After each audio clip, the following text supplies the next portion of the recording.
Hey Beth, how's it going? I'm working on trying to make every child in this house life miserable right before Christmas time. Trying to get that last week of work done before school break, and they are not having it, especially after a party weekend. One of my kids is 13 today, so we still have the bounce house here. The guy has not picked it up, so we are enjoying another afternoon of that. What was that, James? Do you want the live to know? I have Popeye the sailor back there grumbling away.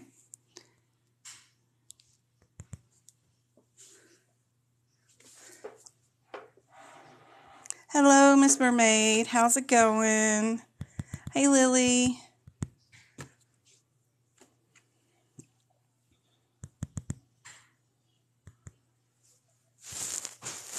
Got 10 on so far. I want to make sure everybody knows where to find me.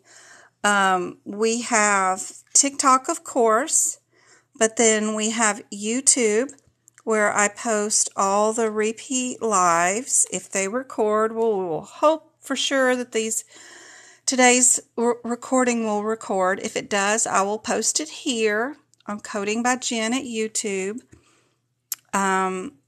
I have all the old lives there if they did record of everything that we've done so far.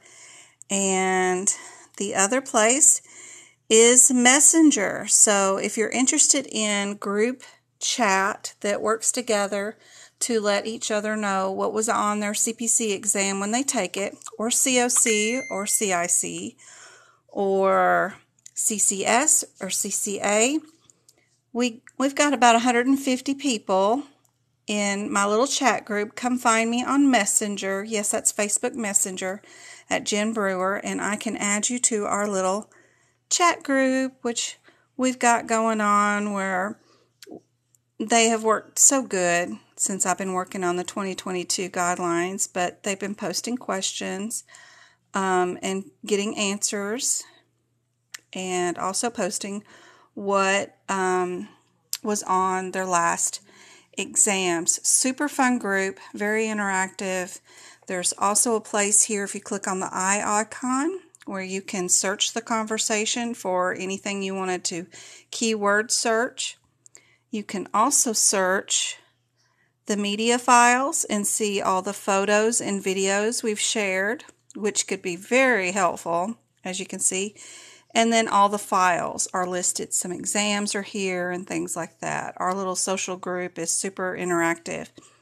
I've had to stop the tutoring on my website because we have so many people scheduled. It just kind of went a little crazy. Even though I had it set to where certain days could only be booked, people ended up being able to book anytime, any day, anywhere. So I've kind of shut that down for right now until I get everybody caught up.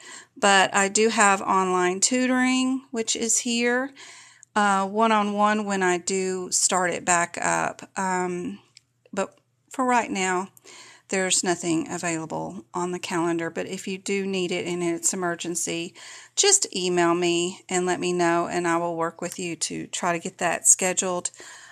Just things are getting crazy right now. I have people scheduled every day of this week and next, all the way up through Christmas. So it's a little crazy, but that's okay. I will work with you. So my email, let me bring that one up, is Coding by Jen also. So codingbyjen@gmail.com. You can email me there. All those links are also on TikTok, so if you come to TikTok and you click on my little face over here on the side, probably after the live is going, it'll bring you to this page. My email is there. You can question me there, and there's also a link to the Etsy store, which is a copy of all of my notes from the CPT book by section. I have the notes done for 2022 for ICD10 guidelines.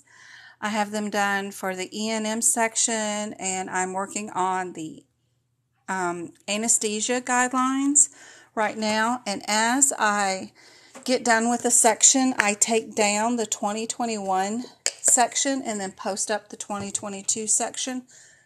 So far, there's been nothing in there that's alarming that, like, if you buy the 2022 and you still have the 2021 books, it still works. It still works wonderfully. The notes are very helpful. Instead of pictures of the actual photographs of the scanned pages from each page of the AMA book, for 2022 notes, I'm typing it out. So for the the ICD10 guidelines right here, I have the guideline on half the page, a little bit more than half the page for the ICD10 guideline. That is the exact guideline that's in the book. And then on the opposite side, I have tips and tricks and coding, sequencing. How would you sequence it? How would you code it? What does this mean? Some of it even has screenshots of where in the book they're talking about. Because some of these guidelines are pretty vague about, because you're up in the front of the book or in the back of the book, depending on which version you have, and then you don't know, I mean, they say these words, but what does it look like in the book when you're looking at it? So I put screenshots and then examples, and then it's all color-coded, what to code first, what to code second, in all the situations. So it's super helpful. Even if you get the 2022 notes, it's okay to put it in the 2021 books. For sure. I also have this little handy thing. It's everything that has been on our CPC exams in the last 50 days or so. Super helpful. List out at least all the anatomy. Top 10 guidelines to know out of your ICD-10 book, and then starting with Exam A, Exam B, Exam C, and then people that took it online. That's available too. I'll be going over that in the live tonight anyway, but just in case you want a hard copy, that's there. And then the E&M guidelines that are there, it's the CPT code, and on either side of it will be either notes, don't code this with that, or here's an example of how to code that code. Those kind of things are on both sides, all the way through all the E&M. So super helpful, and it's typed. You don't have to read my chicken scratch like last year. But as I get them updated, I'm taking down the 2021 versions. So those won't be there anymore as I finish them. Any questions from today? Happy birthday, Travis from Little Miss Mermaid. He's sitting here beside me very mad at me because he has cut up more shoelaces again, and we have racks and racks of shoes without shoelaces now because he's into making things with shoelaces now. Just craziness. Instead of, letting me buy him some string or something, he's just using strings from hoodies, from everybody's shoes. There isn't a hoodie or a pair of shoes that has any shoelaces in them at all. I don't buy shoelaces. My shoes, I like slip-ons. I can slip them on and off. But everybody else in the house is sad. Nobody has any shoelaces right now, so. No, I'm the only one that doesn't have shoelaces. Dude, you stole your 30-year-old brother's shoelaces out of that. Yeah, after you get caught. Look at that shoe.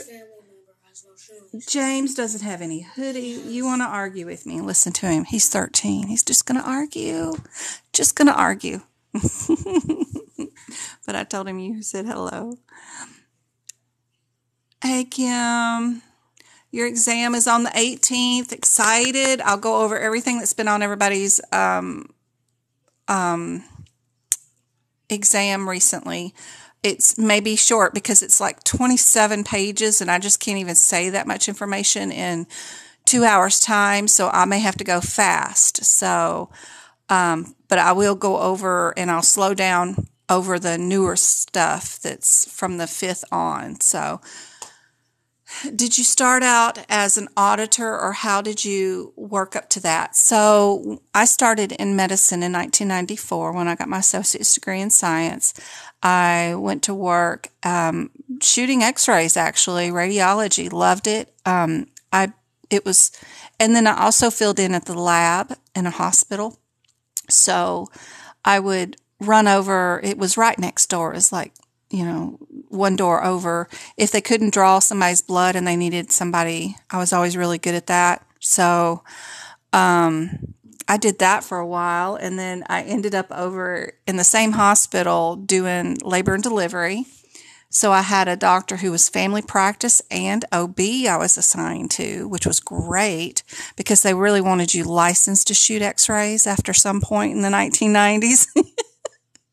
I mean, a college degree was cool, but you needed to actually be certified or something or another. So eventually they moved me over to labor and delivery, and I started doing that with OB. So it was fun because he was a family practice doctor. He could actually deliver the babies, and then we saw the babies in the office, and we saw the moms too.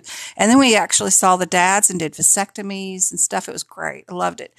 But then insurance got really high for that type of physician, and they sort of phased it out after a time. I went over to that physician moved away to another state after a time, and then I moved over to internal medicine, worked with a doctor there, and did more elderly folks in internal medicine. That was great. And then the hospital closed. It was Tenet Healthcare in Memphis, Tennessee. And my parents were getting sick at that time, so they had moved off to California at that time. We were living in Memphis, Tennessee most of my life. So they had been gone about 4 or 5 years, so I figured it was a sign that I needed to move to Cali and take care of them. So I'm an only child, so I moved here. And when I got to Cali, I started working peds and started working in a medical group instead of hospital that time. So I did peds for a long time. Then I ran their pharmacy refill situation for 4 groups, and then I ended up taking over management of the groups and ran 2 urgent cares and 2 family practice groups, making sure, every year, even the blood pressure cuffs have to be audited. You have to have them, a third party, come into the doctor's office to verify that the scale is right, and you put a sticker on it. Everything has a sticker. The blood pressure cuffs, the things that look up your nose and in your ears, everything has to be audited. And I got really into that because nobody else wanted that job to deal with the health plans as they come in to audit you.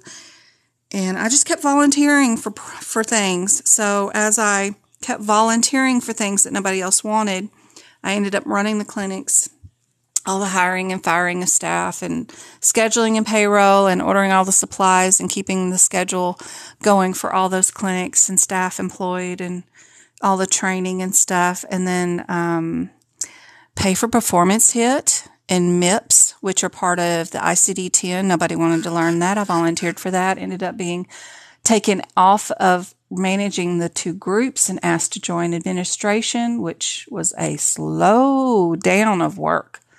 But it took me a couple of years to like it. But eventually my father did pass, and my mother asked to move in with her.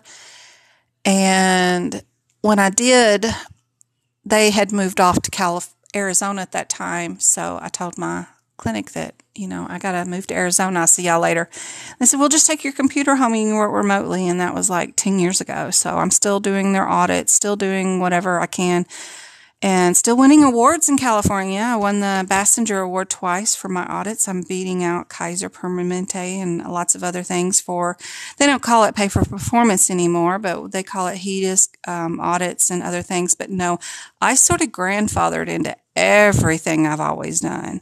Just volunteering, just grandfathered, just ended up where I was just because of my background and history. Now, I get asked at medical conferences and when I go to accept awards and things, are you this? Are you an auditor? Are you a CPC? Are you this? No, I'm just somebody with an associate's degree who's been in medicine a long time who can do all of it. You just tell me what you need and I can do it. I remember one of our cardiologist departments was fretting because they put a 30-day Holter monitor on somebody. And they couldn't get the dang thing to print out her track for the 30 days. So they asked me if I could do it. I'd never seen one in my day of my life because I did peds and internal medicine, some other things, but I never did cardiology. But I said, sure, I can do it.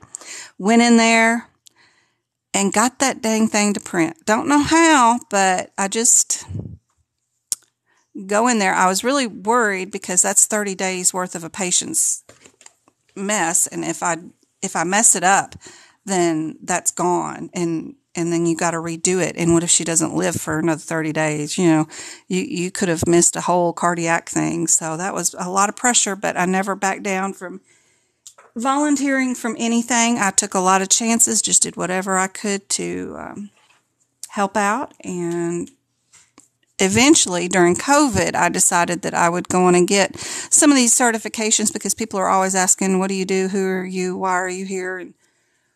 Do you have this certification? Do you have that? So I went on and got my CPC because I had downtime. We'd canceled all of our audits and I was still employed, but I just still had I like to stay busy, and boy, working from home is, a little slow at times, especially when the kids aren't here. So I went on and got my CPC, but when I audited it, I figured out, that what AAPC, especially when they gave out those free courses for the COC, the CIC, the CPP, that no course in the world is going to prepare you for taking that exam. And I took medical coding back in 1994 when I got my degree, but it was just one random medical coding course just so I could know, since I was going in the medical field and nursing and stuff, that what it was and what it was about. I was interested to know all aspects of whatever I was doing. But holy heck, when you take that exam, there's no course that can prepare you for that mess, because even medical coders in a doctor's office are expected to code like 10 charts an hour. That's pretty fast. But they're expecting you to do 30, and what they want and what is done in the real world is totally different. Contracts are different. A lot of things aren't billed or coded or sent out. Laboratory, for example, is usually contracted. They will draw blood on everybody for this medical group, like ABC Medical Group, for a monthly stipend. It doesn't matter what you write for a diagnosis code. It doesn't matter what provider, what insurance they have. It really doesn't. It's just all contracted work. But anyway, every group does it differently. You will learn that on the job, so don't worry about all that. You just need to pass your exam.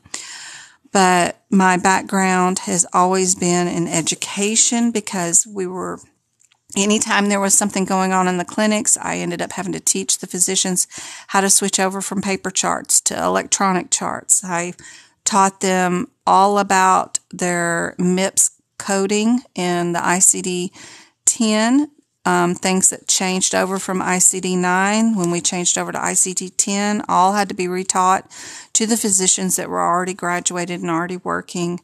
I've always done all the orientation and training for all the staff and employees, no matter where usually I worked. I just ended up doing that. I was always the one that trained on the vaccines and making sure that the refrigerator logs were kept up, that the staff was trained on properly administrating them with proper techniques, and the health department would always do the audits and come in and audit me on my training and stuff like that. I've also trained, and I do contract work with home health agencies who, in Vegas and in Arizona, that cannot pass their audits. They'll contract with me. I'll come in. I already know what the home health agencies are being audited about, like the nurses' cars are audited. They have a clean and dirty side of their car, their bags. There's a lot of training that needs to be involved. I just volunteered for that one day. I had a friend who's owned a clinic, home health agency, who didn't pass their thing, and they were like, oh God, what do I do? And I said, I don't know, but I'll figure it out. Hand me the book. And so I figured it out, and then that turned into another side business. So there's just volunteering, putting yourself out there, saying, yeah, I can do it, and just go for it. Google's got everything you could possibly want to know on it, and don't be afraid to push buttons. Turn pages and read and go for it. You'll figure it out along the way. There's always somebody around that can help. And that's how I got where I'm at. And when I saw everybody suffering through COVID and not being able to pass this exam. It hurt my feelings a little bit because I paid for a lot of information to make sure that I was up to date and could pass a coding thing. I've never been interested in coding. I like auditing codes, but I don't like coding itself. It's really horrible. I hate it. That's just my opinion. I'm sure y'all are going to love it, but I don't like coding. But yeah, I don't like people being taken advantage of and then everybody trying to get that remote from home job to better their lives, and they're being fluffed with all these, a $5,000 course will make a difference. It doesn't. Not just to pass that CPC exam. You don't need a course. You can be right off the street, pay your $299 or $399 and take that course, and if you pass, you have the same certification as somebody who's been in the field 10 years and paid $20,000 for a course and all these boot camps. So it's just unevenly unfair. And I think that some people that are out there who've been in the business a long time that are helping people to pass the CPC exam should know better, because what they're sharing isn't helpful at all, in the least little bit. And I just felt it was a shame, and I just made some TikToks about it, and then it just sort of blew up. So that was April, and we ended up being here. Plus, I've homeschooled my children, one of them specifically since first grade. This is his first year back in junior high. We're having fun with that. But being an educator has always been one of those things I've been working on and doing for a long time. If it's not a physician, it's somebody on staff or somebody at the home health agency. I'm always teaching somebody. So this just kind of fell into place supernatural-like. Let's see. That's how I started. Volunteer for everything. Y'all got an opportunity coming up. If you get your CPC, we're going to be switching pretty soon because the World Health Organization just adopted the ICD-11. No, don't touch that. That's mine. And ICD-11 is going to take our codes from being just 6 digits long to over 15 digit long. They are adding thousands of codes. A lot of people are not going to want to learn it. AAPC has already got some really great articles already out there right now about ICD-11, and because the World Health Organization has accepted it, they're going to be collecting data, health data on other countries have already accepted the ICD-11 too. So if you know ICD-11 before it comes out, and by the time it comes out, you could double your income. I did that when ICD-9 changed over to ICD-10. I doubled my income because of that, because I wasn't afraid to volunteer and I said, I'll figure it out. I'll do it. Literally doubled my income. I swear to Bob, I could show you paycheck stubs. I doubled it in that 1 month time when it came out. It was great. So you could write your own. Go on and start learning about ICD-11, and you got your CPC behind you, then you are going to be golden for sure. A lot of these old coders are going to go home and they're not going to want to learn nothing else. So let me check comments and then we'll dive into this. Other fields, not any medical, no medical experience required at all, no. Any advice on first time diving into the medical coder coming in from another field? Don't short sell yourself just because you're coming in from another field. It's okay. Look into HEDIS. That's my favorite thing to look at. It's HEDIS, and you need to look at a website called NCQA for HEDIS. That's my favorite. I know you can't see that very well, sorry, but these HEDIS guidelines are just guidelines to make sure patients get their pap smears, mammograms, age-based, diagnosis-based, guidelines. Payment systems are moving towards these in the future.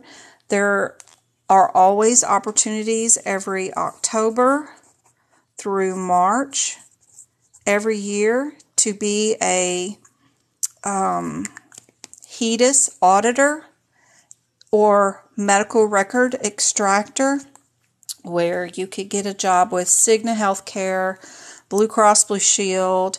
It could be not like a temporary thing, seasonal, but with you being a CPC, and if you learn something about what they're looking for, these HEDIS, you're just looking for pap smears, colonoscopies, mammograms. Sometimes the patients get their date of birth mixed up. Sometimes their first name is their last name. The last name is the first. There's all kinds of reasons why their medical record doesn't go to the health plan like it's supposed to. It's because people at the front desk can't key in stuff properly, or they don't copy it down from the health and plan, or the wife uses it from their husband's insurance, TRICARE insurance. Well, TRICARE won't report to Cigna to say that they had their mammogram here.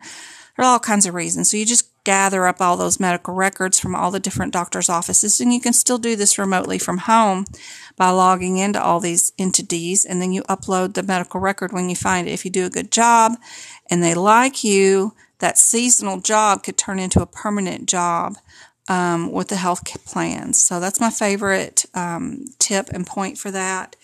And if you do get on as a medical record extractor, even just driving from doctor's office, doctor office in your little community right around, you could even do it that way if you don't do it remotely.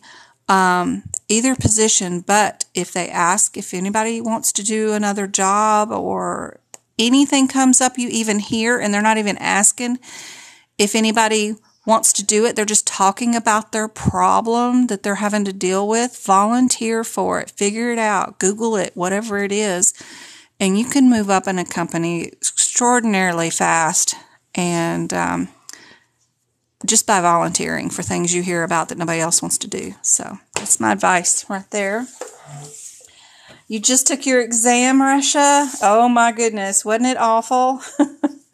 It's like everything all at once. Super quick, 60 seconds here, 60 seconds here, 60 seconds here. One subject, one subject, one subject. It's over and over, and it's just a lot. What are your thoughts on the CPC? I'm already a CPC. More certificates, the better. Update your resume on Indeed. Every time you get a new certificate, you'll eventually have people just coming to you and wanting you to apply for their job. So the more the better. Should I start to take my RT first or CCS? No, RHIT is like a 2-year program, right?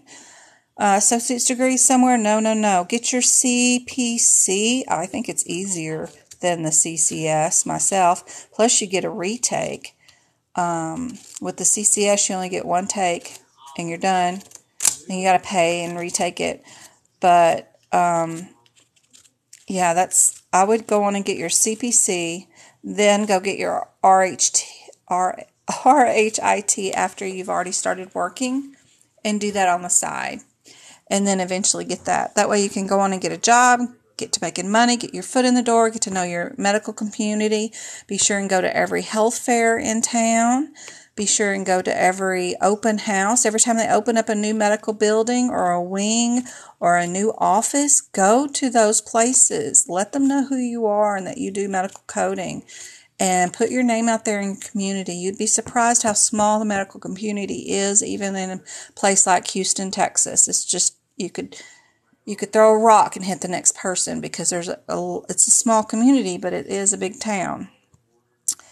That's exactly how I feel. I used one of those stimulus checked and paid for the course, and totally, yeah, I'm so sorry. It's terrible. It does not prepare you for that exam at all. One sec.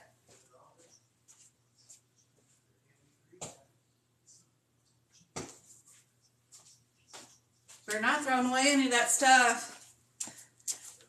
All right. Hey, Connor. How's it going? Yeah, ICD10 already, girl. What you talking about, MASH? Are you kidding? This thing is already a decade old. Oh, yeah. It's time for ICD-11. Yes, ma'am. And AAPC has already told us what the new hypertension codes will be, what the new diabetes codes will be. You put that in a little folder on your computer or on your phone or something, and you start logging or writing those down and looking at those codes once a week or something. You'll be able to memorize them eventually and, know at least the first 3 digits of what the new codes are going to be, because it's all completely different. It's 100% different. It's different. So get to know it. Get to know it. I'm telling you, you can double your income. No one's going to want to look at it. And I know only 5% maybe might want to look at those. But, gosh. And before I finish, one thing on the Etsy, if you do get the sheet that tells you what was on everybody's CPC exam in the last 50 or 60 days, as I update that book, because it's turning into a book, I will send out a new email with a new updated version, even though you bought it already previously. So it keeps coming to you with the new information. So if you happen to have failed an exam between getting it and now getting new information I just gathered, then I'll send you the new information, just so you know. Which certificate is better, CPC or CPBS? Ooh, do you want to do billing or do you want to do coding? Oh, billers are needed. I know they have a lot of computer programs, they scan them up and all that stuff and then farm them out and then come back. But man, I don't know. I am not a coder and I'm not a biller. I'm an auditor. But I audited that exam from the exam's point of view and from AAPC's exam. And if you want to pass it, I'm telling you, I know how to pass it. And I won't bullshit you, and I will show you how to pass that exam without buying anything from me. I will show you. But I don't know which career path. I'm not a career coach. I know that risk management are things that medical groups are looking for. I know that HEDIS is something that the health plans are looking for. But that's still related to my auditing career that I'm in now, and that's my circle of people that I deal with. I have no idea what the world projection and stuff is. I wish I knew which career would be better. I don't know. Can't advise you on that one, but I can get you to pass the CPC. I can do that. You can learn about ICD-11 from CMS. The World Health Organization and AAPC has already had magazine articles out on it. Google is your friend. Set up some email alerts on Gmail to say every time a news article comes out about ICD-11, you get a ding and get a copy of it in your email, and then you can just read it in your leisure. Sitting in the car, sitting in line at Subway, at lunch, whatever. Just knowing 5% of whatever's coming out on ICD-10 will make you sound like, somebody they can depend on and very knowledgeable about it, because everybody's going to be shying away about it. They're not going to want to even look at it, especially because of the numbers of the code links are just scary to look at. But don't be. If you want to double your income, if you want to go from 20 an hour to 40 an hour, from even 25 an hour to 50 an hour, that's how you do it. Learn ahead of time. Don't be afraid and just go for it. I'm wondering if my professors will teach ICD-10 this spring, as I just read it should be coming. I know. I don't know. I don't know what they're going to be doing. It's supposed to be live with World Health Organization in January. They're already going to be collecting data for it and expecting the data to come to them in the ICD-11. They're going to have to start building crossworks. You can even get jobs with data warehouses that house information and letting them know you audit their data warehouses because you know the codes. There's so many places you can get jobs at. It's really cool. And be sure and do this like little hearty thing if y'all like the content, because that seems to help. It's CPC instead of CCS. Thank you. Yeah. ICD-11. Yeah, I figured it out as much that's what you were talking about. Don't dread, Connor. Don't dread. You learn it, girl. Double that income. Take yourself from 25 an hour to 50. I'm telling you, it will happen. You just tell them, well, yeah, if you want my expertise, this is what I'm getting paid now. I'm getting paid $50 an hour because I know ICD-11. And they'll say, okay, we'll pay you that $50 and give you a sign-on bonus. Will that work? Say, yep, that'll work. There you go. That's exactly what I did. CPC exam books are allowed to use. For CPC, which books are allowed to be used? On the AAPC website, they'll give you a list of all the books that are allowed. It's ICD-10, HitPix, and CPT book, but it has to be the approved versions of them, so they have a list there. What I specialize in is when you are ready to take your exam and you are 2 months away from taking your exam, you come find me and I will help you pass. That's my expertise. We'll run practice exam questions. I'll show you the process of elimination with learning what codes will not look right in certain situations together, so you can actually do some of these questions without even reading one word in the question. Just by looking at the answers, you'll be able to tell what the answer is going to be in many of the questions if you learn my technique. Also, sometimes you only need to go look to see what the patient's age is, and that's it. That's all you need to do. There will be no reading of the questions and then reading the answers. If you want to pass this exam, you're going to need to learn a different technique, and I can teach you that, but I can't deal with all the baby steps right before it. So if you don't know what books you want or those kind of things, just go to the AAPC website. Their Facebook page is full of mentoring information, just tons of information. They have a great Facebook page that, of course, I follow, and every one of my posts are right there. So you just go to AAPC. Now, you can go by topic. You can also go to their file room. So when you go to their files, you can see all their files they've ever shared. And then you can also search by photos, which I always find is really helpful because they'll share information about how they marked up books, what to expect during the exam, how to get an ADA so you get an extra hour for the exam, all those kinds of things, what books to use are all there. You can even Google the proctor's instructions and download a copy of it so you can see exactly what the proctors are going to be looking at as far as your books are concerned.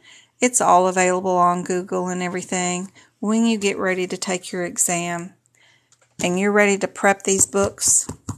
Come see me. My website has screenshots. Medical Coding by Jen has screenshots that you can look at that'll show you how to prep these books, get them prepared for the CPC exam. What you need to do is write one little word underneath all the codes to tell the difference between all of these. This one's an MRI, this one's an X-ray, this is a CTA, this is just a CT. You also need to do the process of going through and making sure that you put in and fix all of the out of sequence codes. This book is supposed to be in numerical order, but they have pages and pages and pages of codes that are out of order. They'll give you a range of where the codes would be, possibly, Or they'll tell you that it's on some chart somewhere. Go find that. Unhelpful. You need to go through here and write down the page number of where they are. Next year I'll have the page number and the column number where it's on, because there's 2 columns on each page. But you need to go through the entire book through that and do that. And then you need to go through each CPT code and write down the 1-word difference that will make a difference for the question. This is a biopsy, this is distal, this is proximal. Those things will help you more than anything, is writing down that key term next to the code to get it ready. Then you also, that way when you get a question with that CPT exam question on it, you don't have to search the descriptor to find out what's going on in the CPT code. I already know that I'm distal here, I'm proximal here. That's going to make the difference. It saves time so you can pick the right answer and move on to the right next code. Then you also need to know is to fix your do nots and your do's on here. So at the end of each coding section, there is usually a parenthetical note. It's just a little note about what you can do and can't do with these codes. So if they have a do not, this code right there, you can't code it with this. AAPC is guaranteed to give you an answer that will list those 2 together if this happens to be a possible answer. They want to know that you know where to look for that information and to make sure that you won't use it. So you need to mark your do nots. You need to mark your do's in here, because they do put on here, if you do use this code, you need to use it with this one. And you need to mark those in an opposite color. I do it in blue. And certain sections only deal with certain things, like these are just veins. There's going to be certain sections that are just arteries. Marking that kind of stuff is super helpful. And then reverse Google photograph search. So you'll search the anatomy pictures in these books, just the CPT really. And stuff that they don't have labeled, you'll label, even though they have it drawn in, you'll label it. Super helpful for the exam, especially when you see some of the list of the anatomy that was just on some of our CPC exams, because that can be super helpful. For each section, like for cardiology, I've got all the prefixes and suffixes related to that section listed here. Super helpful during the exam. Got it right there where you can look. And then you need to do at least 2 coding examples per page in your CPT book to show you how you code codes from this page. If it's a basal cell, what CPT and what order, and then what diagnosis did you use. Super helpful. It's a lot of prep information to do for these exams, and it takes a lot of time. It's a lovely art project that will consume your life for a few months, but after that you will have a huge study reference book that is complete and ready for you to take the exam. Then we got to work with your speed in these exam questions, and that's where I come in with this process of elimination. Let me check messaging real quick, and then we'll get into what was on people's exams recently. I take my second attempt on the 20th and the 21st. I missed it by 8 points. Oh, Lisa, it's painful. Painfully close. What were your 2 lowest areas? You're welcome, Dinky. I'm currently working as a biller and a coder, and I'm currently certified looking to get certified this year. That's great that you're already working. Wonderful. That is awesome, Kay.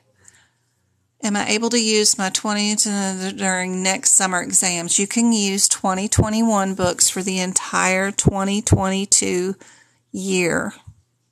You cannot use 2020 books, but you can use, according to AAPC, you can use your 2021 books for the entire year of 2022 exam taking year. But I recommend that you go to AAPC. They have a list of all the new updates for 2022 already written out for you. Add those updates to your 2021 CPT code book. That way you have it. It's another little art project for you to do, but I did that in my 2020 to my 2021 book because part of the exam through April of last year was still previous year's questions, and they needed those codes in there. So I updated my notes for that. They claim they changed the exam on January 1st. I can't speak for AAPC. I am a guest educator for them, but I don't know what their administrative policies are from year to year. I do not. I've done 9, 10, and now learn 11. You go, girl. Come on, Connor. You can do it. One more. One more. Would you recommend remote billing for new certified coders? Whatever they want to do. The refrigerator's a little too close. We all gain about 15 pounds working from home, so expect that. Put a lock on the fridge or something, but other than that, working from home is great. It's less stressful. You don't have to hear your neighbor singing that same song out of tune every day when it comes on the radio. You don't have to do all that small talk in the morning. Oh my gosh. Good morning, good morning, good morning, good morning, good morning. Nothing irritates me more. Don't say good morning to me. I saw you yesterday morning. It's not a good morning. I'm here. I don't want to be here. No, it's not a good morning. Then you get to hear about their boyfriend or girlfriend issues or, oh my God, the dogs, when they got pets, all that small talk. I love being at home. What you talking about? Good Lord, I love it. Anesthesia and 6000 series. Oh, and he is sweet. You got another one? My goodness, she loves her belly rubbed. He's got the cats hypnotized and bellies up right now. Oh, yeah, I know. I cannot oh, my gosh, that same radio station and that girl at the front. Oh, I hate going in for audits. I only have to go in one day a year, but oh, my Lord. If I have to hear Y102 radio station again and that DJ and then that girl at the front desk who sings out of tune one more time, tingy, and it's enough. No. Working from home is good. Anesthesia is, I got it. I got anesthesia. Easy peasy. Okay. Let's hit those bubbly likes and let me tell you what's been on the exam recently. Get this switched around here. I still have some more to add. People have been sharing pages of information, and it's usually just like the word, or the code. And then I like to go find information on it. So then that takes me longer, than just copying and pasting what they said. Because I like to write and add more information on there than what they do. But let me tell you my top 10 guidelines that you need to know for your CPC exam. This is information for people that are about to take their CPC exam within the next month to 2 months. Okay, guys? Let me get something to drink real quick because I'm dying. What is that? What is that? What is that? That's your bracelet you made? What'd you do to it? What'd you do to it? What'd you do to it? I'm asking you a question. Your name's on everything? Yeah. You poked holes on anything? Yeah. And did we need to get into it, knock down, drag out, fight over it? Did we need to? Do you feel better knowing that your homework's done and organized? Huh? Yes, ma'am.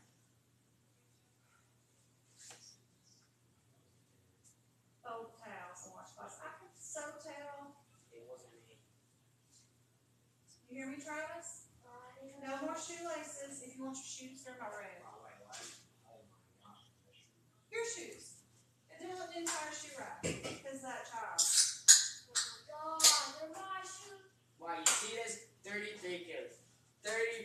3 kills because of me.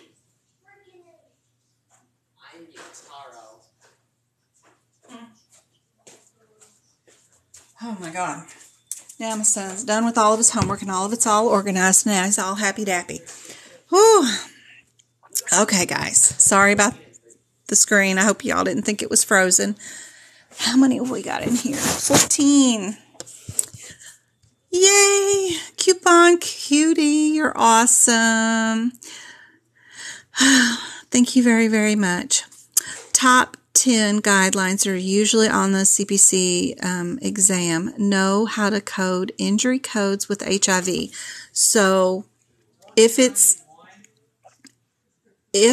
they have HIV, yes, you do code it. But if they're there in the ER for a fractured leg, you're going to code that fractured leg first. What if they're pregnant with a fractured leg and have HIV? What comes first? Well, what are they being seen for? They're coming in, their complaint is the fractured leg. So you code that first. Pregnancy's next, because it's the short-term thing that is more urgent now than the HIV, of course, but because that's more long-term. A lot of times, sometimes too, what do you code first is just by what chapter is first in the ICD10 book. So you've got sepsis is the first chapter right there in the very beginning, A40 something.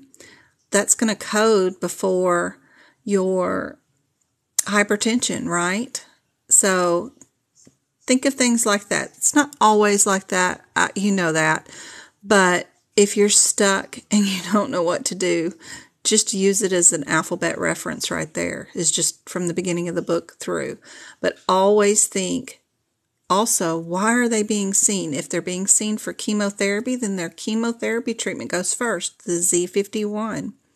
If they're being seen for their neoplasm, their cancer, then their cancer's going first. The brain tumor, it's going first. If it's a metastasized cancer that's being seen by their lung physician, then their metastasized cancer is first. Then their first primary cancer, the brain cancer, will be second. It's usually always what is the reason for their visit today. Sequencing sepsis for respiratory disease. I have a one-sheeter page that is super helpful. Again, it's in my group chat that I have on Messenger. If you don't have Messenger, you don't have to get Facebook. You can just get Messenger. Oh my God, what child? Please bounce in the bouncy house. Can you bounce in the bouncy house? It's cold. You put on socks? Well, I'm gonna do the bounce out of the sock. Oh my gosh. So if you go here to our little eye icon up at the top and you search media, show you. In media, some of the stuff I shared today was some of our top 10 stuff. I even have a cancer chart here.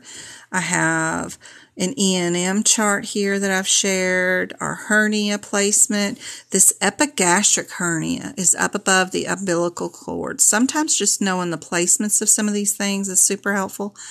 The one word, like what does your cerebellum take care of, taste or whatever, is super helpful, but what I'm going for is sepsis. And I know I shared that. Where do you place your camera if you're going to take your test remotely?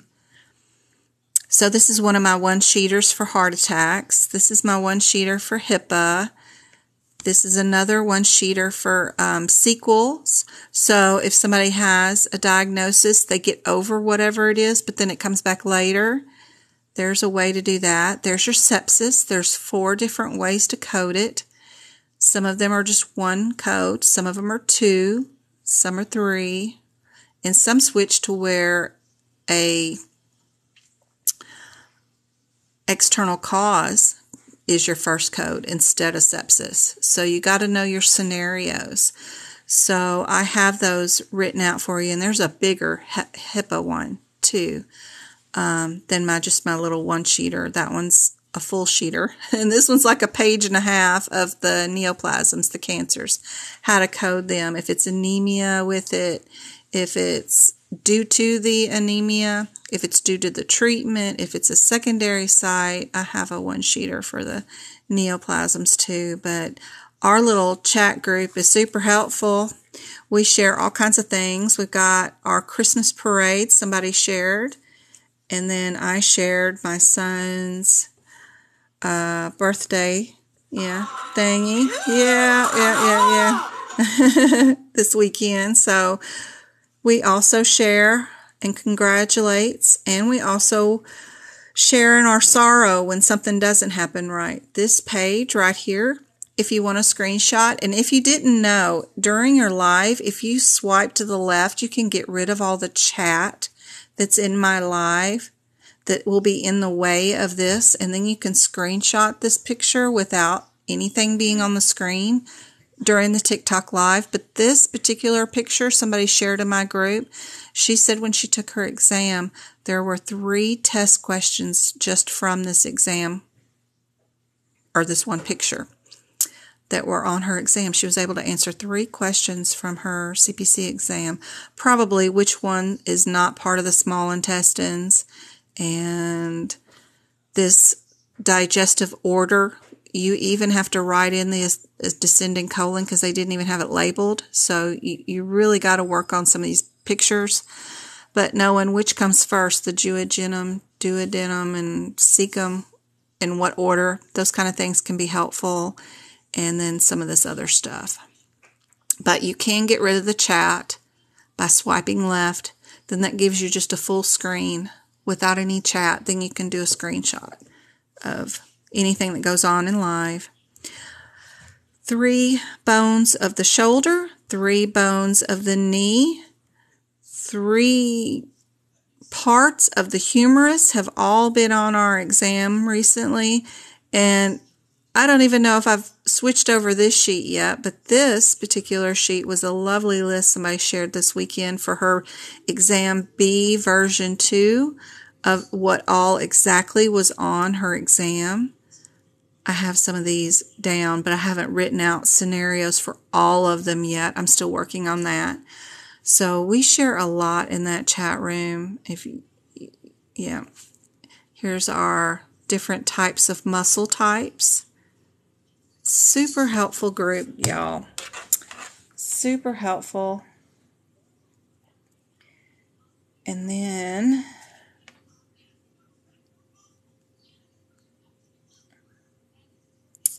again with the Etsy, if you bought the 2021 guidelines for ICD10, but you want to upgrade to the 2022 guidelines, let me know and I'll take the price off of what you've already paid for this, making this like $16 or something. So just let me know if there's any sections you bought from previous years, and as I'm posting them for the new upcoming year, I will take the price off of what you've already paid for previous year's guidelines and let you have just pay the difference for the whatever price it might be for the new updated guidelines. One more thing I forgot to say, just so you know. All right, OB deliveries. Be sure you know how to deliver and code babies. A lot of these OB deliveries they get in depth.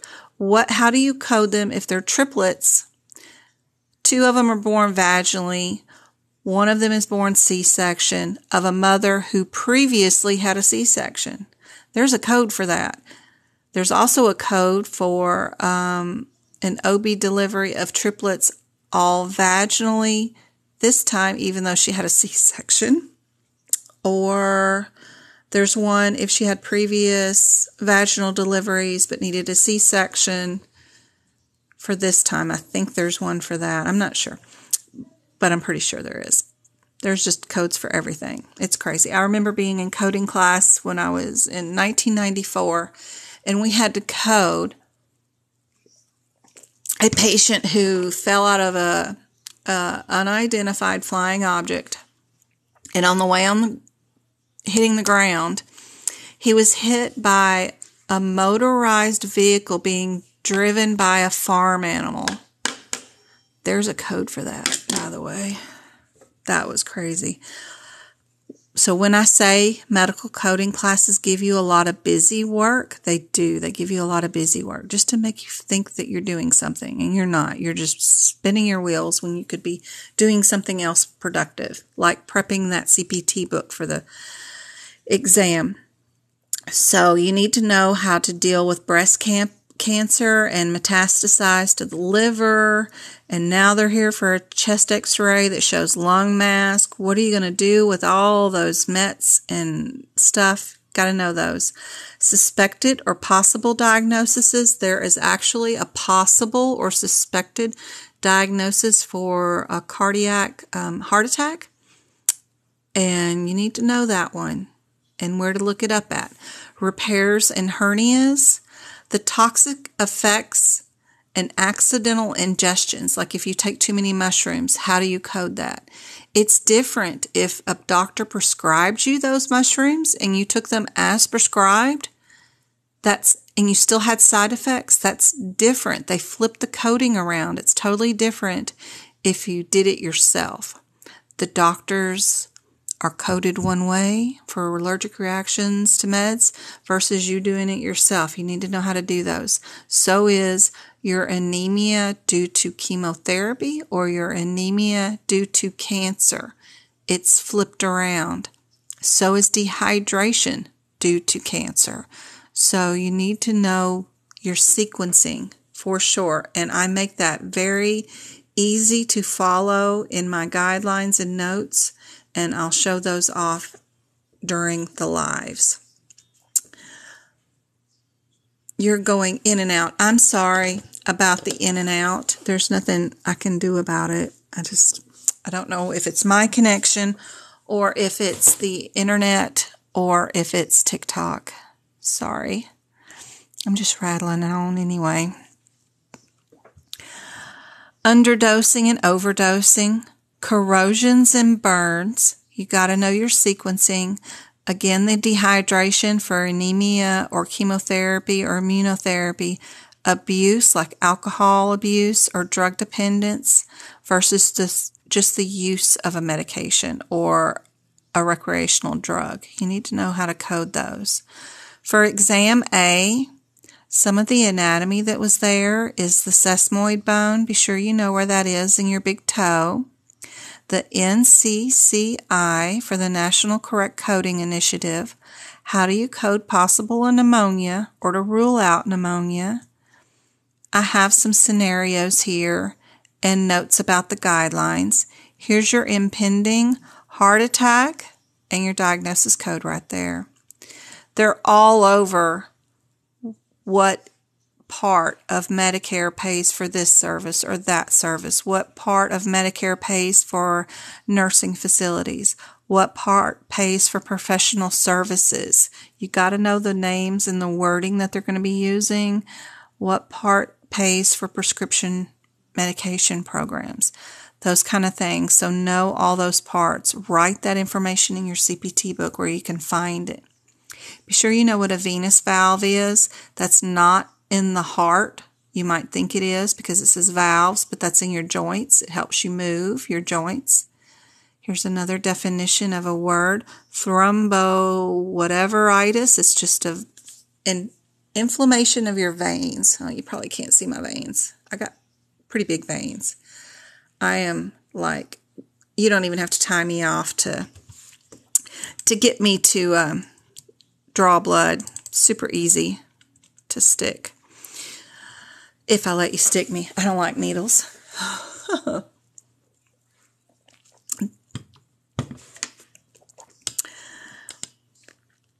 Sepsis again. Need to make sure you know. I put in my little chart right there for the sepsis guidelines. Be sure you know that. This is some more examples of how you would code sepsis with pneumonia, with acute kidney failure. Got another one here with bacteremia. Be sure you know how to code those. Got another example with sepsis with kidney failure. Another one with sepsis This is the bad one with the intercrocorus or whatever it is with the sepsis, abscess. Yep. 90-year-old right here with pneumonia and sepsis, all kinds of stuff. Couldn't get any sicker right there with all those diagnoses.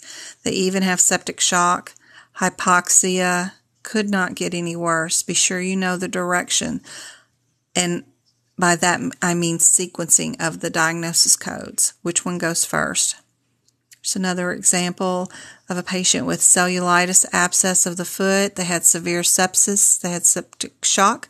They had acute renal failure and encephalopathy due to sepsis. So this is all the codes that you're going to use in the correct order in which they go. ARDS, acute respiratory distress syndrome, has been on the CPC exam recently. ABN, be sure you know what it is and what the number form is, why you use it, what it's for. The phalanx bone in the hand, be sure you know those. Triplet delivery, here's an example of how you would deliver it. Your 7th character of your ICD10 code is for what, guys? What is that for? 7th character.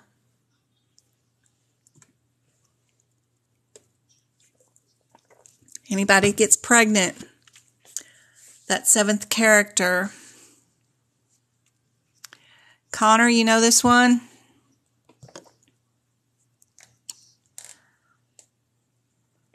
It's right there. It's for the number of fetuses in the womb. So if you have 2 babies, the 7th character is going to be 2. If you have 3 babies, 3. If it's octomom, it's going to be 8. Yep. So however many babies. Very good. Very good. Keep on. Very good. Very good. Very good. Very good, Sarah. Good to see you. The knee is divided into 3 parts. Medial, lateral, patella. I already went over the multi-guidelines for injuries and HIV, but here's some examples of how to code them and in the correct order. This one is for primary malignancies. Don't forget about your Z51 code. They get that if they're being treated in your clinic, in your office that day for either chemotherapy, immunotherapy, or radiology. It's a Z51 code. That will be your first code for sure. More METs. Here's our HIPPICS code. We've got our S1031, which I'm shocked that they're using because it's a temporary code. HIPPICS. Another note that you should know is updated quarterly, not yearly. So HIPPICS is S codes are temporary codes. They come and go as they please, and the book is updated 4 times. So I'm shocked that they're using that on their CPC exam, but that is for a glucose rental machine monitoring thing. This surgery procedure for humans to prepare to fix the wall of the vagina. I'm not sure how to say that one 100%, but there are different degrees of the wall needing to be repaired, and we'll get to that in just a second, so be sure and keep that in mind.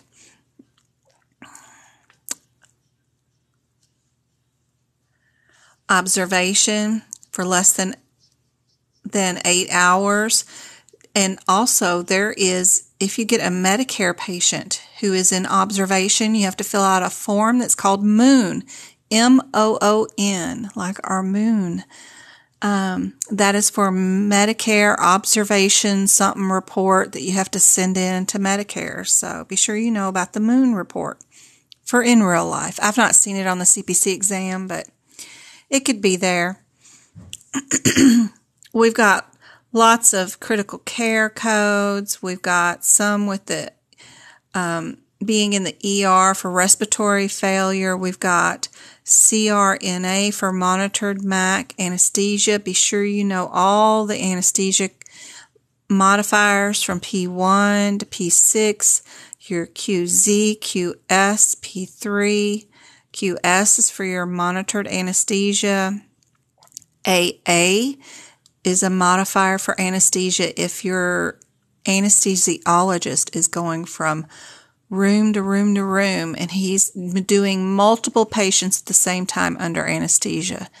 Bet you didn't know that happened, but yeah, it does. So he might have 3 or 4 patients all under anesthesia, and he just is monitoring them all from either going from room to room or from one central location. So be sure you know those. If your patient is under 1 year old or over 70 years old, there's an extra code you use in anesthesia, which is the 99100. But you only use that if the CPT code description does not have an age listed stating the patient is less than 1 year old or over 70.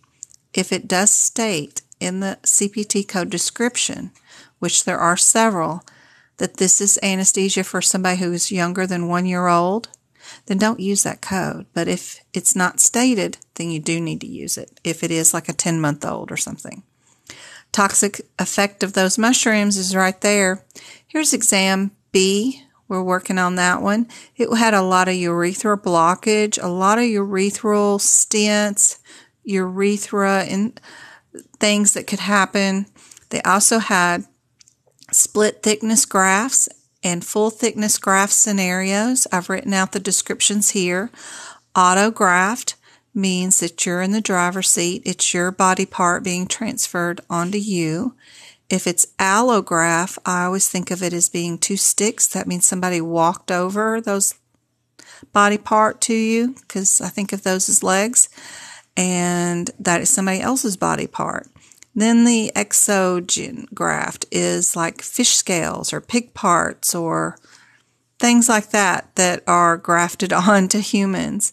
So there's a list of the split thickness grafts, and there's a list of the full thickness grafts by codes, by body parts listed. CKD, stage 3, and hypertension questions. I've written out 3 examples here of scenarios that go on. Modifiers. We all need to know our modifiers. On exam B, they were gone over the 53s, the 22s, the 52s, the 59s. There was always 4 choices of which ones you were going to be using.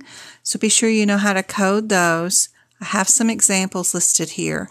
Even separated out the modifiers by type. There's pricing modifiers, there's payment modifiers, and then there's location modifiers. More on the urethral blockage. Here's that uterine prolapse that surgery that I can't pronounce fixes. There is 1st degree, 2nd degree, and a 3rd degree prolapse that they usually need to fix with that particular surgery. I did a couple of scenarios here of how to code those and what that would look like during a scenario. Be sure you know which hormones regulate sugar. So we've got glucagon and insulin, so be sure you know those. The chemical that helps relay and amplify signals to the brain are neurotransmitters. Be sure you know what an OIG document is, right up my alley, because it's a work plan for a yearly audit, so be sure you know something about that. How urine is transported in the body, super simple one there. We've had some codes come up like what can you not code with this code? And usually it's the basic metabolic panel and the comprehensive metabolic panel cannot be coded together. Those kind of things as far as the lab values go. I've seen some new interesting ones where basic wasn't involved, but it was just hepatic and some other things that they weren't sure which codes were exactly on there, but they knew it wasn't basic. But we know basic and comprehensive cannot go together, so be on the lookout for those kind of things because it wasn't apparently in the parenthetical note, and they didn't know how else to find the answer. And that is from reading the code description of the group of codes. If you're doing a basic and a comprehensive, if a code that's in both of them is listed, the CPT code will be listed there. You can't use them together, even if just one test of a combo code, like a basic metabolic panel, is the same in a comprehensive. You'll have to list them all out individually, except for the one little code that was the same. So no matter what it is, the codes, you'll have to look at the individual group of codes and just mark out which ones are the same and only bill the ones that are different individually. Which book holds temporary and national codes? HitPix, of course. Miscarriage question. She wasn't sure on the scenario. She remembers an SO199, medically induced abortion, an oral ingestion pill, maybe, and with a 99201 and a 99233 code was used for a spontaneous complete abortion. I have not finished auditing this yet and found any scenarios, but I'm working on it. What is the ACROTMIN? It's a part on my anatomy that I've already showed off in a picture recently during this live, so scroll back on the playback, hopefully, if this records, but here's also the parts of the shoulder. Be sure you know those. Be sure you know what a CLIA waiver is, why we give it out. Fraudulent questions pertaining to Medicare have been on here. These questions about CPT code 67923 or 67916, they had an eye condition. You need to be sure and not forget about your I modifiers. You've got E1 through E4. So be sure you know the different parts of those. The DACRY, D-A-C-R-Y, means the lacrimal or tear duct gland. So this would have been a removal of that. There were parts pertaining to the opening of the vagina. And what we're talking about here is the internal cervical OS of the uterus or the external cervical OS of the V word. There is also the colposcopy, which is also the same thing as that procedure where they fix up the walls to make sure that things are put back where they're supposed to be. What does a prone position mean? Be sure you know that. We've got a sleep study listed here. We've got this one about the pigmentation of the skin. It can make you have these really super white, irregular patches like Dalmatians all over your body. And it can grow, it can come back, it can get bigger, it can eventually just do the entire body. So be sure you know about that one. The nursing code facility codes, 15570. What does IVA mean? I don't have any clear direction on that one. It could mean a gamut of things, but I'm thinking the one that they want is this one, the idiopathic ventricular arrhythmias. It could mean everything from insect venom to hepatitis A. Who knows? But I think it's idiopathic ventricular arrhythmia. All right, this one, we've got an ear surgery. Be sure you know that means ear. We're talking about the eardrum. Modifier TC. Which one's facility? Which one's for the provider? Between that and the 26 code, do you know the differences? We've got a 98928 that I need to go find some information about, and 91132. Which one is that referring to? Lots of stuff about type 1 diabetes, group homes, Medicare coverage, about how many days, 30 days. Here's a list of some HitPix and some CPT codes that were on people's recent exams. I still have to go find some information about. Some of this was shared in September. What about OU, parts of the eye, the joint, the copo, the cornea, pancreas islet, which is part of your endocrine system, right?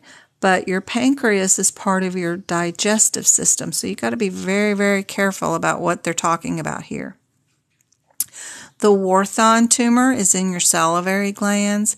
More of your tear duct being removed, or it's infected right here because it's got itis. HIPAA abuse rules. More on version A2, we had a balloon catheter, stereo valve, and chlorific aortic valve stenosis. We had fistulas and shunts for dialysis. We have femoral stem, more HIPAA services, fraud and abuse. We had the NCCI. We had what does Medicare Part A pay for. All this is the same things that I discussed in Part A up here, except for we had triplets. We had the mushrooms, we had the sesamoid bone, we had the knee, the orthon. All this stuff is all the same that I'd already gone over. The modifier 53 might be new because I had the 52. I'm not sure about the 52. 53. We had the same S code right here. The one added one right here is the Q4006. This one I need to go find out what this one's about. We have irrigation. Which one requires irrigation? Simple, intermediate, or complex? And it is intermediate. What is a JVD? Jugular vein distension. Do not forget that the back cover of your CPT book, back cover, has a list of abbreviations in alphabetical order, so you don't have to look up throughout each department section of abbreviations. And I know JVD is not listed there, you should fill it in. Put it in there. Somewhere in between the I's and the L's, put it in there because it's not there. I just wrote it horizontally on mine. Here is our islets of Langerhans. This is part of your pancreas system, but it is part of your endocrine system. The pancreas is part of your digestive system. Sorry, guys. But your pancreas islet is part of your endocrine system. For Dr. Gone, and then you have a fill-in physician. There's a scenario that goes on with that. I need to skip through because I am not getting close enough to the stuff that I have new at all. And I know I only have 30 minutes left, and I still have a whole list of questions that I want to go through for the process of elimination tonight. So let me get down here to some more new updates. So I did the group home. We did this the last time. My live recorded, I did the ambulance service. I know right here is what I want to update for now. We've got the 3 bones of the humerus. We've got the differences between the codes, the 34715 and the 34716. We've got the open right compound fracture. We've got another G0009, short arm cast plaster for an 11-year-old. We're going to be, is that the A section of the hip picks? Could be.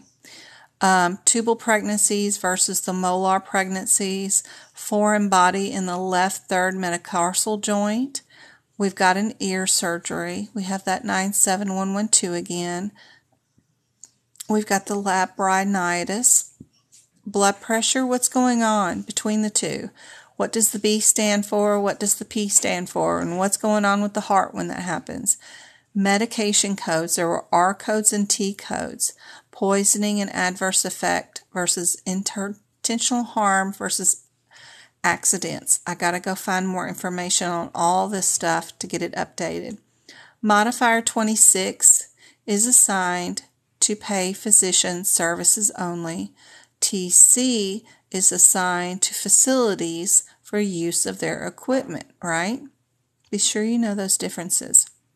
What part is not part of the small intestines? I found 2 questions for this one. Which one of these is not part of the small intestines? And it gave us this answer. And then which part is not part of the small intestines? And then it gave us these answers. There's 2 examples there. What code should be listed with modifier 50? One structure with 2 sides calls for modifier 50. Well, I went on and told you what codes do you not use for modifier 50, and I added that information in here. The foramen magnum foramen, is part of your skull, so be sure you know that. The retina plays a vital role in our vision. Be sure you know what the retina does. That was one of the questions recently this weekend from the exam, and I wrote down the definition right here for you. What is not used as imaging guidance? The choices were MRI, fluoroscope, CT, and the other. The other is what's not used, whatever the other was. I put down the correct procedures used for guidance, and that is the CT, the ultrasound, the MRI, and a fluoroscopy are all used to help guide procedures. So there might be one other thing that they're adding on the CPC exam to make sure that you know that that one does not include it. What codes cannot be coded with 80053 CMP?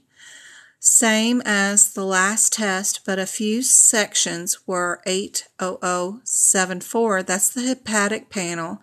And for one, it was 83 something something something.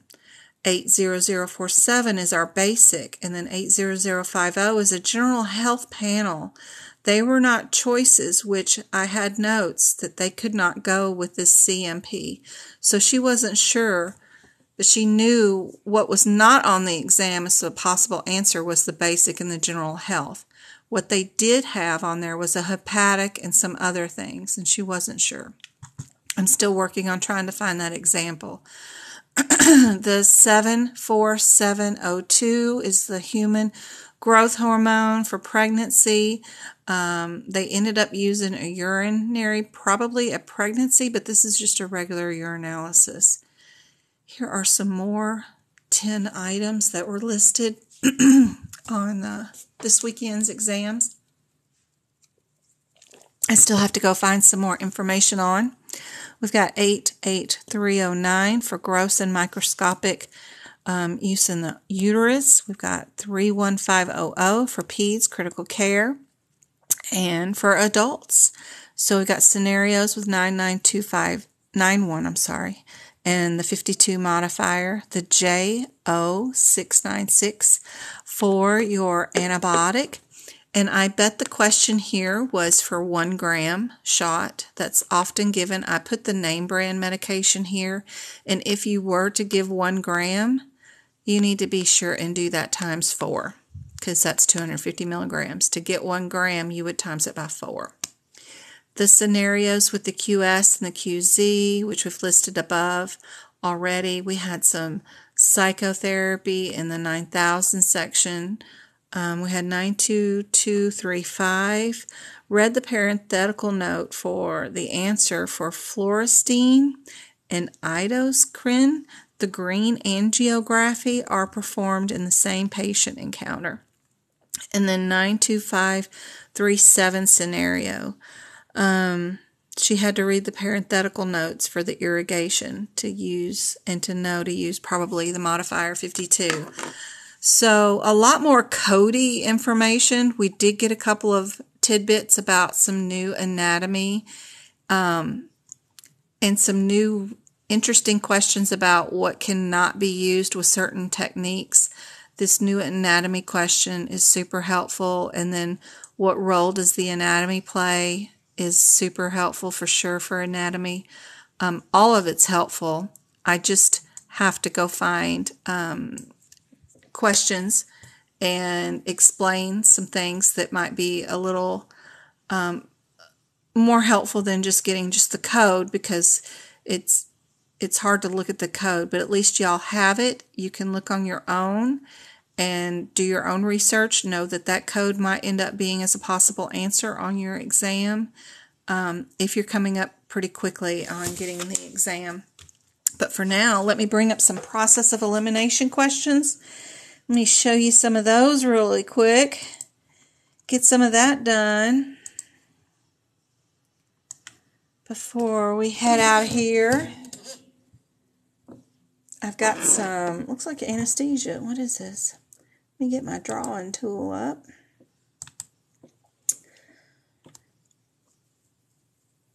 So for process of elimination, what I like to do is look at the answers before I look at the question. If I look at the question, a lot of times I don't. A lot of times I can figure out the answer just from looking at the questions, but not always. AAPC has a pattern of giving you 2 answers that you can throw away that you know right away are not the right answers, and then 2 that are going to be super close together, and there's usually a reason why they're together, to make sure that you understand the guideline that's associated with those codes, to know if you knew to look in a paragraph before the coding section started or after the coding sections ended if you looked at the parenthetical notes. Is usually what's going on. Hold on one second. I'll be right back.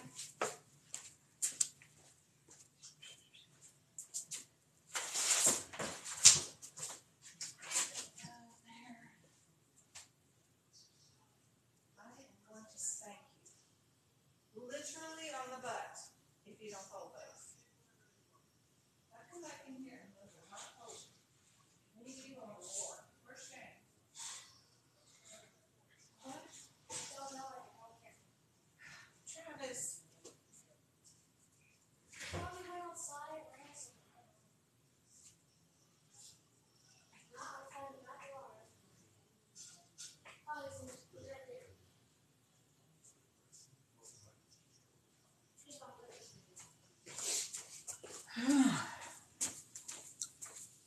Mama's getting an Advil. I got a headache coming on. Got to head it off before it crashes and burns in my skull.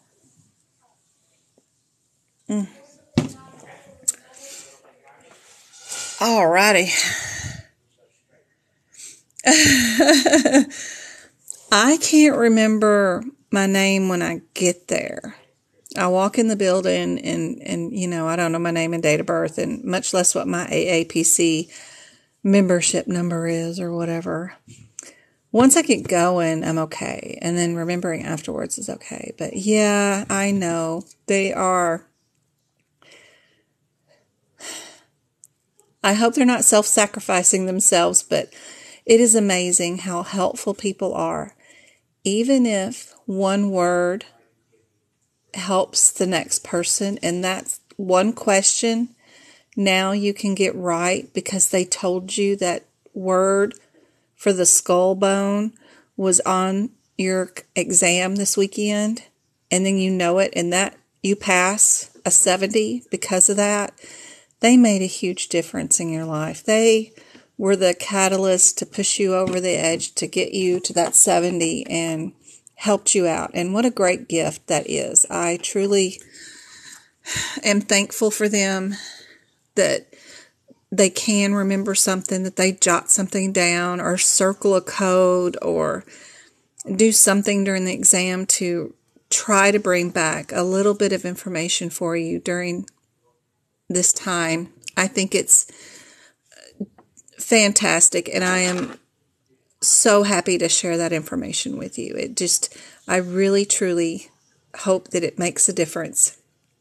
And everybody passes. I want everybody to start the new year, job hunting with me, and we go look for, and I'll show you where to go and how to get your resume picked up by the computers and, whatever else. We can start with another chapter, but we can, if we can better your life, then it's going to better your community, which is going to better everybody on the planet, no matter what. So, that's great. I think it's wonderful. And I don't know how they're doing it. I know when I booked to take this exam, I knew I'd purchased 2 tries. So I booked my first one right away. I went straight in, took me a bunch of pen and highlighters, didn't even care what I bubbled in, didn't even pay attention. I just bubbled at the end. But during the exam, I circled all the CPT codes and wrote down all the anatomy that they had on the exam so I could go home and audit it. That's exactly how I planned to take it. I went in there just to audit.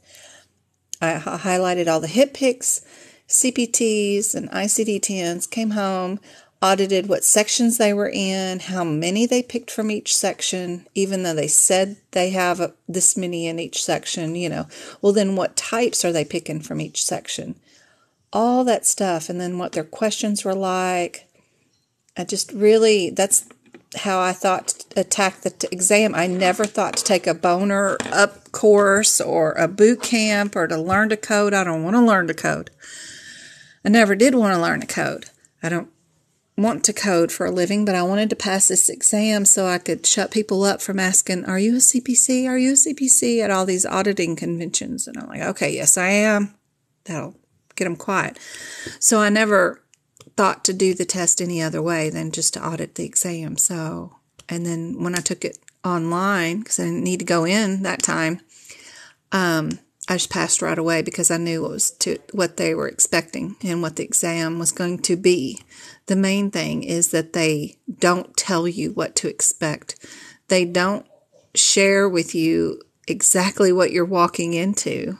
And you think you're going to be indexing and looking up guidelines, and you're going to print out these guidelines, and you're going to have time to look at No. You don't know what you're going to run into. Anyway, process of elimination. I look at these numbers just strictly based off their numbers. What is the same? What is different? Right away, I can get rid of B because B has 40 in it, which is nothing like these 60s, right? I can either keep the 68 and the 62 because they both are P2s, or I could keep the 62 and the 60. It doesn't matter. But what I would do is run straight to the CPT code, look up the differences, or I could keep the 62 and the 60. It doesn't matter. But what I would do is run straight to the CPT code, look up the differences between the 60 and 62, or the 62 and the 68. It doesn't matter. Find the one-word difference between those two codes that is going to make the difference between a right answer for either one of them. So 0, what are we doing? 008, 60 and 62.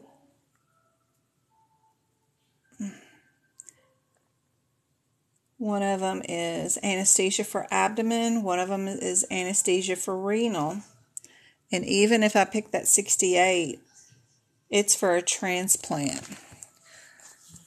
So abdominal anesthesia, renal procedure, or renal transplant, if I wanted to pick all three. So all I'm doing is going to skim from the last word backwards in reverse, and I'm going to look for key terms that describe anything with renal in it,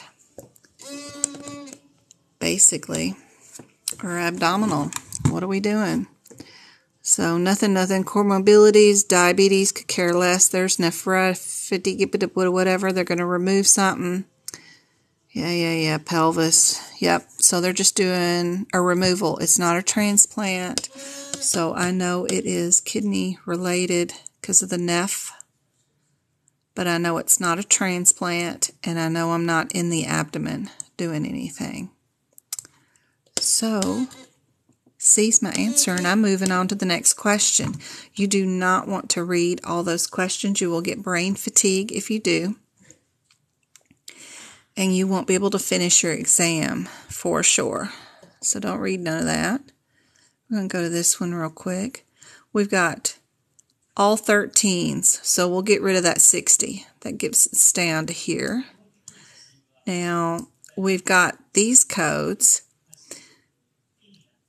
And just looking at them, would you do a 14 and a 14? A lot of times you would do a time something. That just seems unlikely. This is probably Moss, right? Looking at these codes and looking how close they are, and they're in the integumentary. So I bet I'm doing a Moss. So all I have to do is find out, since it is a Moss, how many stages am I doing? And right here I see the word second stage. So I know I'm going to need that code right after the parent code for the second stage. It's got to be right in the next order. I know I've got to have the 13 and the 14 together because I have two stages. This is stage 1, stage 2, and this is for any blocks that is after the number 5. So if I see any numbers up here that are 6 or more or whatever, or 5 or, yep, there's the word 6, I know I have to use the 15. But 2 stages means I definitely have to go to the code next to it. With Moss, all you have to remember, these have their own separate guidelines, separate from any other integumentary. If you have 2 stages, then you're going to have numbers that are consecutive right next to each other. Whether it's 09, 010, 011, I don't know what the other set is, but it could be 111, I think it is, and then 112. You would have the numbers being right next to each other. They're going to be the very next number. There's only 2 sets of Moss. Only 2 sets, and they're just based off body parts. So there'll be 1 set of codes. I think it's the 11s. And then the 12 will be for the second stage. But this one started off on the 13th, so I know I have 2 stages, so I'm going to do the number right underneath it. If you remember little tricks like this, then you won't have to look at the CPT book. It's still sitting here underneath my arm. Did not have to look at it to know the answer's D. This one I'll have to look up because it's ER. So right away, we've got the 80s or the 20s. I can't tell the difference just by the codes. So I'm going to have to go to 99221. I like to go the first one in the sequence just to see. That way I don't have to flip backwards in the book. So 99221 is what? 99221. Out of sequence, out of sequence. Initial hospital care. 222 is initial hospital care too. So this one is low complexity. This one is moderate complexity. So what's being done? Did this patient get admitted to the hospital? So we're going to look backwards from, come on, Cody. It does not like to look at the books and then look at the computer screen. It thinks I'm crazy. And we're going to go backwards, and I do see moderate. And I do see that she got admitted him. So we are in initial hospital care, and we're under moderate and not low. Right? The 99221 was what? I dropped my page. Initial hospital care per day. 221 is low. 222 is moderate. How do we get moderate if we're initial? I always hate these things. The detailed history and comprehensive exam is because of the comprehensive exam, isn't it? Yeah. Comprehensive exam makes it C. And we get to move on. This one is, we got the O1s, that's for new patients, right? I know that. And then these are for established patients, right? This one, the 11, is for a nurse-only visit. And these are for new patients, and these are for established patients. So I just need to find out if she's an established. She is returning to the office, so she is established. So with that first few words right there, I can get rid of A and C. What's she returning for? She's returning, the nurse removes, cleans, no doc sees her. So we are doing a nurse visit. So we are going to be B and move on. Knowing just a little bit about these E&Ms will help for sure. Right here, we've got some more E&Ms. We've got a major established. So if they're 15, that's the biggest code you have numerically. And plus, it's the last code in your regular E&M codes that you have, meaning that's the highest level of visit. So they're going to die, like, if you don't intervene and take care of them. And then you've got 2 of your 13s, regular office visits. And then you've got one with this a little bit more complex, which is your 14. So we just need to see what's going on with the patient. A lot of times we can tell by the MDM or the time. So I see 40 minutes. 25 of that time was counseling. That's okay. It's included with this, so that negates that. As long as it's not added time, it's still the total time for 40. So which one of those E&M codes is for 40 minutes? And I think it's the 15, isn't it? We go up here to the 15. How much minutes? 40 minutes. There you go. All you got to do is match time with time. And that's it. None of the other ones will say 40 minutes. So A is your answer. Easy peasy. This one, we're going to get rid of B, right?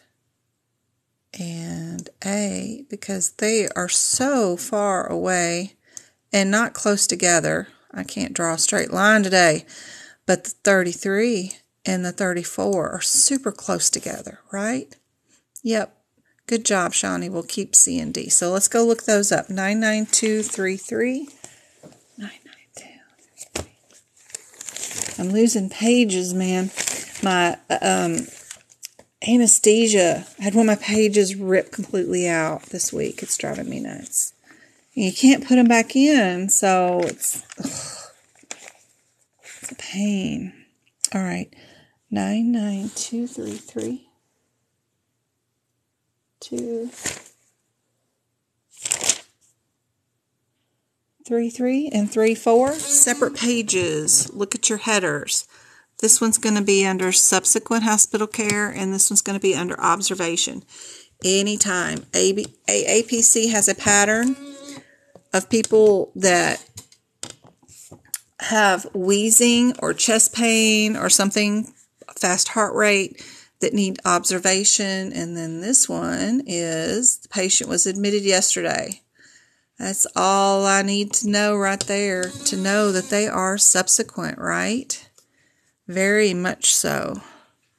They are not in observation. If they were admitted, they are a subsequent. For sure. Thanks, Ashley, for the follow. I hope I can help you out. Right here, we've got another E&M. We've got a whole gamut. These 284s and then the 19. This 35 we'll get rid of. It's just way out there. But let's go see what the 19's got. And then wait a minute. Now, think about this. Would you ever code 2 E&Ms together without a modifier? Is that ever going to happen?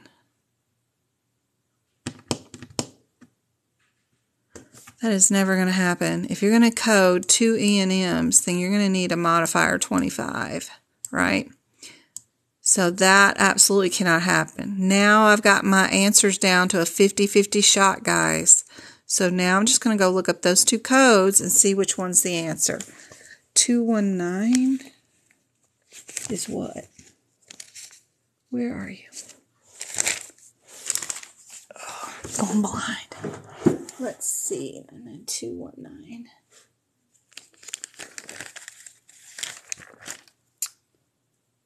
(219) is initial observation.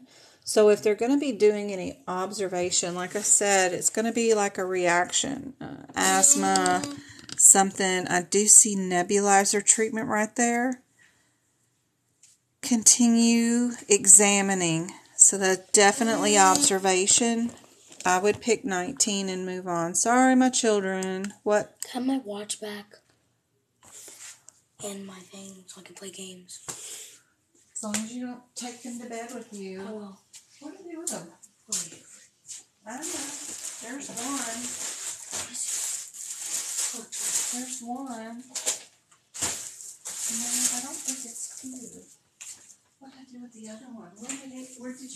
to me last night. I gave it to you and then you didn't put it.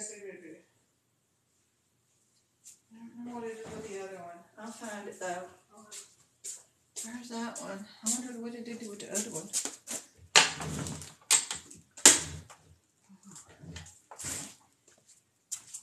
All right.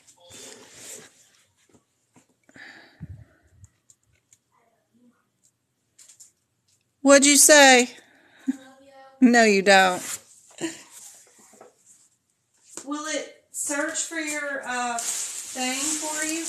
No, it can't do that. Oh, it should.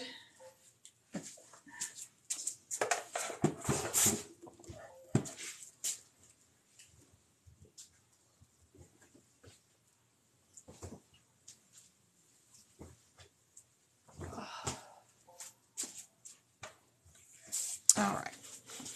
For this one, we're back to anesthesia. I love all the 72s, right? So we just need to know a patient's age to know whether we can add this code or not, because remember, this one is for if they're younger than a year old, or if they're over 70, we use it or not. We also need to look at the code descriptor to make sure that the code descriptor doesn't already have an age in it. So 00172. I think this is this my page that ripped out? No. 00172 up here does not have a child's age in it. So we can add it if they're younger than 1 year old. So we just look at their age. They are 6 months old. So we are going to use code C. Super easy. That's it. Good job, guys. Y'all are answering them faster than me. All right. So we've got, I get rid of the 12, and we'll keep the 42, 43, and 44. Let's go see what's going on.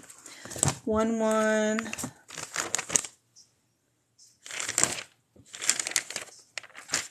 something.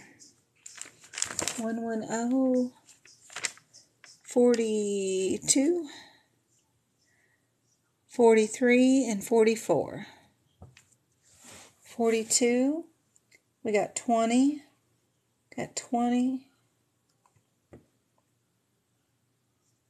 43 is debridement. For muscle, 42 is subcutaneous tissue, and 44 is for bone. So those are our main key terms: subcu tissue, muscle, or bone. What are we scraping away at?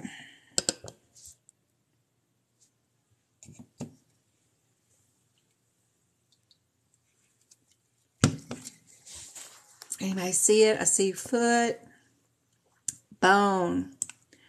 I see the word bone, down to the bone. We are doing the bone. So I would pick the biggest code, which is the 44. See again.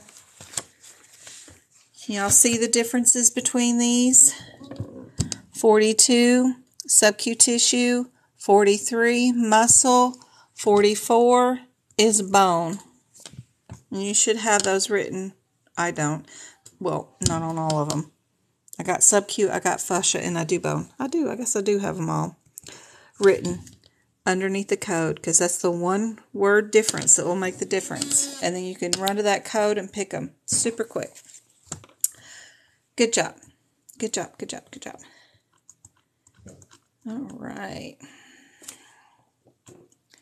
This is my fun one. I love this one. So we can get rid of C and D. They're not like the others, right? Now,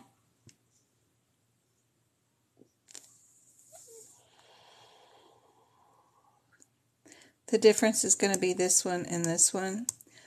But go to 99291. Where is that one? 99291.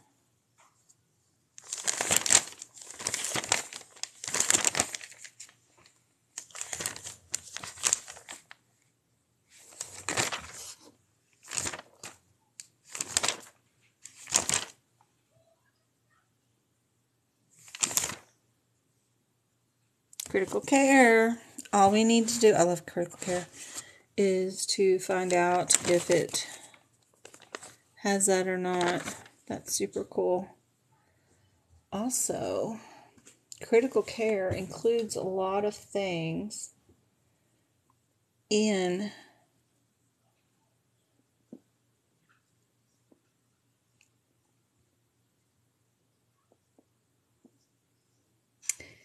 critical care. You can't code, for example, like an EKG or something. But what you can code is things like the umbilical cord, IV access, and other things that meet those emergent but also speciality. Like nobody can come in and just do an umbilical cord IV process for those. There are certain list of codes that you can use, and it's going to be listed in your guidelines right before critical care that tell you that you can use them. I was looking for the list of the items that you can code with them.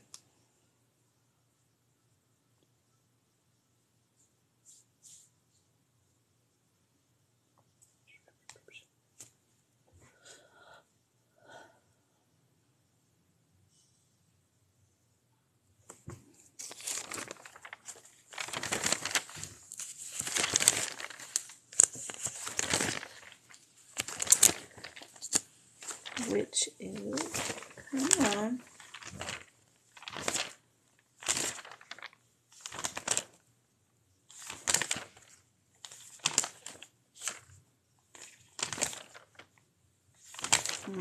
The baby codes.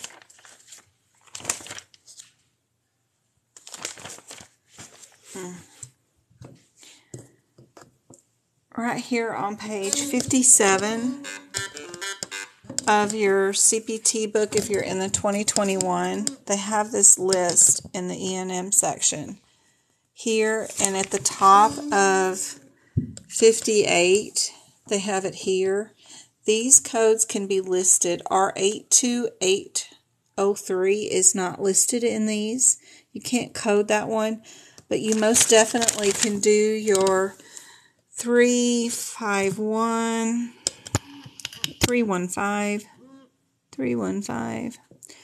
00 right here for your endotracheal intubation.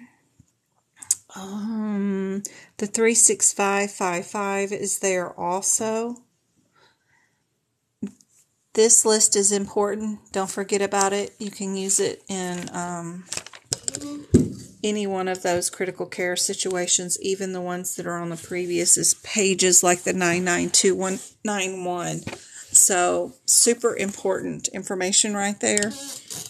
So, A is our answer, because both those two can be coded with that one, but not that one. It's not listed on our list.